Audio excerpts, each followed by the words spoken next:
Hi, my name is Yaakov, and this is my theory of knowledge presentation on ethics.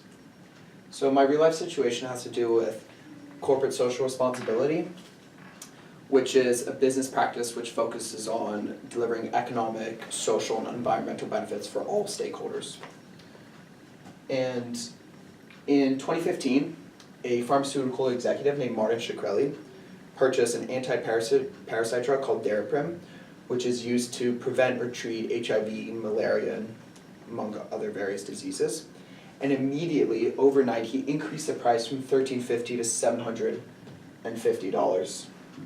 So this led to how can a business justify a 5,000% increase in the price of their product?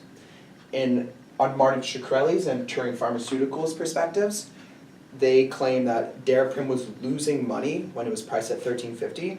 Therefore, by increasing the price, it would result in a profitable product and enable more money to be reinvested on R&D, so research and development, to ultimately produce drugs for the future drugs for cures for various other diseases.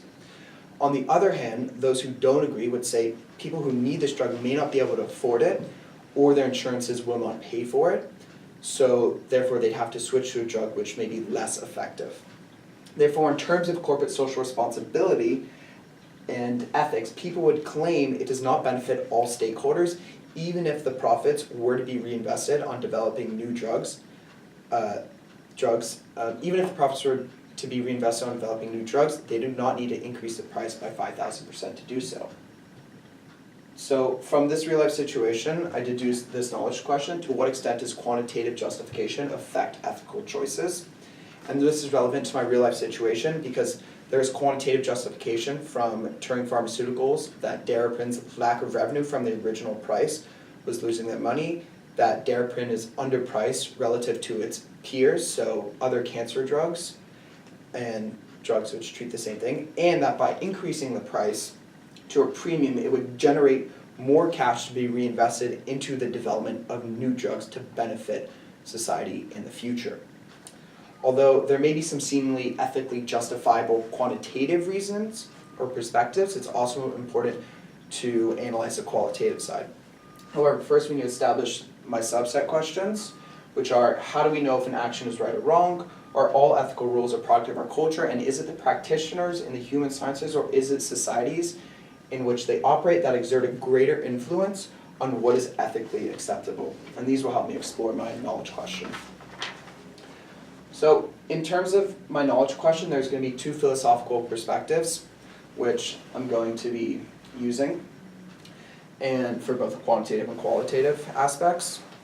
And each perspective can be used to justify different things depending on what is being assessed, whether that's quantitative or qualitative aspects. So the first is deontology, which is the end result does not justify the means, and teleology, which is end always justifies the means. So this is producing a result that is agreeable. So in terms of the quantitative aspect, there's the Turing Pharmaceuticals and Martin Shkreli used a pricing strategy called premium pricing, which means relative to its competitors, it's higher priced. However, Congress's perspectives, the U.S. Congress perspectives, the reason for higher pricing is what's called anarchy pricing, which outlines a pricing degradation due to selfish behavior of its agents. In this case, that would be Martin Shkreli and Turing Pharmaceuticals. And Shkreli's reasoning is subjective. However, using these two philosophical, deontology and teleology, we can make it more objective and determine whether or not this action is ethically justifiable. So first, using deontology to analyze the quantitative aspect, the end result does not justify the means because so many people will not be able to afford the drug, so they will have to use less effective treatment methods. Therefore, deontology provides a more objective limit to what is not justifiable based off the fact that such a large increase by 5,000% will mean that people won't be able to afford the drug and they won't be able to receive treatment and they could potentially die, or you have to use less effective drugs. And in terms of teleology, the end result allows for more money to be reinvested to create more drugs or cures. Therefore, this additional revenue is the end result, which can be used by Shkreli to justify this 5,000% increase based off this teleology philosophical reasoning, drawing to the emotion of being able to help more people in the future and the emotion of external people who will benefit from research and development and future drugs. Now, in terms of the qualitative side, it's important to look at this through a business lens or business perspectives. And the three things to focus on is the corporate social responsibility, the brand image, which is the emotion held by real or potential customers, and stakeholders, which are a person or group with an interest or concern in this product, this drug. So looking at deontology, on a qualitative side, the brand image will be negatively affected. Therefore, in terms of this business perspective, they could not justify $750 per pill because without a positive brand image, people would stop purchasing their drugs. So it's important for marketing to have this positive brand image. And in terms of teleology, regardless of what revenue is being generated, the majority of stakeholders will not benefit. Therefore, this shows a lack of corporate social responsibility because the decision to increase the price is not economically favorable for all stakeholders, which is important because Turing Pharmaceuticals needs to make sure that they're viewed as being socially responsible.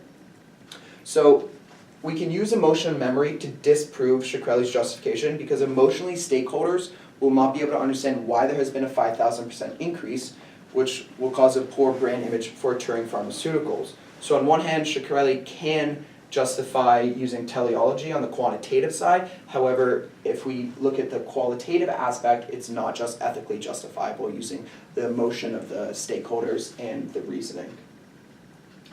So next, it's in order to support my real life situation and knowledge question, it's important to look at the next subset question, which is how do we know if an action is right or wrong? And I'm going to be using the utilitarianism perspective, which is action is morally right if the consequences of that action are more favorable than unfavorable to everyone.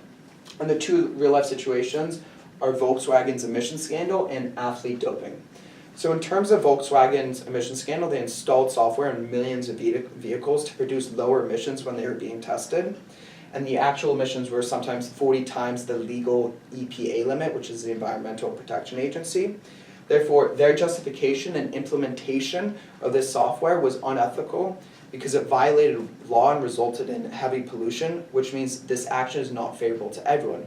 Therefore, using deductive reasoning, we can determine this is ethically unjustifiable because this law is ethically justifiable because it's put in place to prevent our world from becoming polluted. And in terms of athlete doping, many professional athletes take banned substances to help with their performance. It allows them to train harder, recover quickly, and build more muscle.